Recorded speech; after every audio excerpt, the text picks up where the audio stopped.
Hello buddies, நான் உங்கள் Hari tech invoice தமிழ்ல இருந்து. Vivo V27 mobile 15 days before நான் பர்ச்சேஸ் பண்ணியிருந்தேன். ஃப்ளிப்கார்ட்டில் இருந்து ப்ரீ புக் பண்ணி நான் பர்ச்சேஸ் பண்ணேன். ஸோ அந்த மொபைல் வந்து பேட்டரி ட்ரெயின் இஷ்யூ இருந்துச்சு. டோட்டலாக 1 day கூட வரல. நைட் டைமில் இருந்து மார்னிங் டைம்குள்ளே வந்து 13% மேலே இங்கே ரெடியூஸ் ஆச்சு. ஸோ அதனால் நான் ரீஃபண்டுக்கு வந்து ரிட்டர்ன் பண்ணலான்னு ப்ராசஸ் பண்ணேன். ஸோ பட் வந்து இங்கே ரீஃபண்டு தான் இங்கே அவைலபிள் இருந்துச்சு. நீங்களே பார்த்தா தெரியும். ரீஃபண்ட் வந்து நான் 3 to 4 times 3 times ரீஃபண்ட் வந்து நானே கேன்சல் பண்ணிட்டேன். பிகாஸ் வந்து ரீஃபண்ட் வந்து 28 கிட்ட நான் பே பண்ணேன். என்னோட மொபைலுமே எக்ஸ்சேஞ்ச் பண்ணிவிட்டு இங்கே அந்த 28 எனக்கு வந்து வந்துச்சுனாலும் இங்கே 4000 எனக்கு இங்கே எக்ஸஸாக பே பண்ணுற மாதிரி இருந்துச்சு. நான் ரீப்ளேஸ்மெண்ட் கேட்டிருந்தேன். ரீப்ளேஸ்மெண்ட் அரேஞ்ச் பண்ணி தந்துட்டாங்க.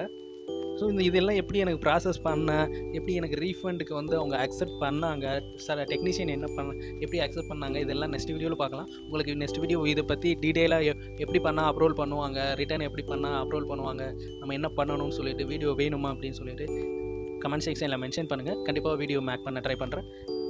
எனக்கு அப்ரோல் ஆகி நெக்ஸ்ட் மொபைலுமே எனக்கு ரிசீவ் ஆயிடுச்சு.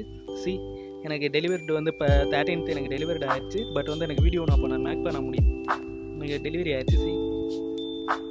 சக்ஸஸ்ஃபுல்லாக டெலிவரி ஆயிடுச்சு. இப்போ நான் அந்த மொபைலில் தான் அந்த ஸ்க்ரீன் ரெக்கார்டிங் கூட பண்ணிகிட்ருக்கேன்.